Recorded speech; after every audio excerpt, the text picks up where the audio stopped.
Hello, this is Scott Conway. Parenting is leadership. What are we on? Lesson number 4. This is a very easy lesson to teach. It is a very hard lesson to actually do. And the idea here is keep it casual, even against chaos. Keep it casual, even against chaos. Now, what I mean by that is sometimes things will be wild, things will be chaotic, sometimes your kid will be out of control. And what you need to do is stay calm and stay casual and just handle it. Okay, does that sound easy to say? Yes, that's easy to say. If ever there was an illustration of easier said than done, this is way easier said than done.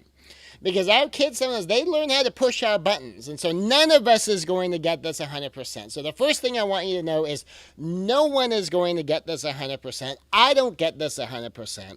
My wife doesn't get this 100%. We know this stuff. We teach this stuff. We do this stuff. We nail it pretty well, and it's still not 100%. So first off, don't worry about that.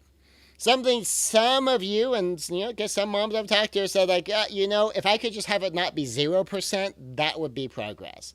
Well, yes, that would be progress, and that is something important to keep in mind is if you're doing it at 0%, if every time you get into it with your kid, it is a battle. And every time you get into your kids, you're getting rattled. You are off balance. And so basically, you're succeeding pretty much 0% of the time. When you do it even once, congratulations, you won. You're getting better. Better is good. Better is winning. I like winning. And you just work and try to get it up over 80% if you can. And so that's your goal, is just keep elevating it up and get better and better at it until eventually you're good at it. Now, this is part of how it shows up, is the more matter-of-fact about things that you can be as the mom, the more powerful you will be as a parent. That when you're trying to get your kid to do something and your kid can off-balance you, it's very easy for your kid then to go pick the fight, because if they can off-balance you, then they feel like they're more powerful than you, or at least have power comparable to you. But if they're getting kind of out of control and you can remain calm, at least on the outside, I mean, it's okay if later on you go to your bedroom and you cry, but while you're interacting with the kid, you remain calm on the outside. You're the mom, you're the parent, you're making the decision what's best for your kid, and you're just going to stick to your guns. And you don't have to do it in an angry way. You don't have to go to battle with your kid. You're just calm and casual, like, all right, if you want to be upset, you can be upset, but this is still the rule and this is still what you need to do. So get to it. And some of your kid might have a complete meltdown and say, okay, I'll tell you what, I'm going to give you some time to have your meltdown. I'll give you 5 minutes or 10 minutes. Do you need 5 minutes or do you need a whole 10 minutes? And then, I expect you to get started on what it is you need to be doing. Now, it is entirely possible by the time you're done with one of these, you go to your bedroom and you cry. I was talking to a mom. Her kid it was the wailing and the gnashing of teeth. Now, interestingly enough, the kid was told to be on timeout was sitting on the end of her bed. But she's wailing. She's not getting off the bed. She's wailing like she's being tortured. I mean, if you were outside the house, you'd think there was a kid inside being beaten half to death.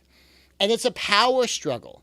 And the mom was really calm and casual. Like, you hate me, you don't love me. And mom's like, no, you broke the rule. This is what the rule is. And you are on timeout until I tell you you can get off that bed. You have to stay on timeout. Now, if you're going to keep on whining, it's going to be a lot longer because I'm going to give you time in your timeout that doesn't start until you stop whining. No, you love me. You please, I thought you love. And it was huge. My mom was very firm and very calm in the midst of this kind of chaos. And then she admitted that she went to her bedroom and she did cry.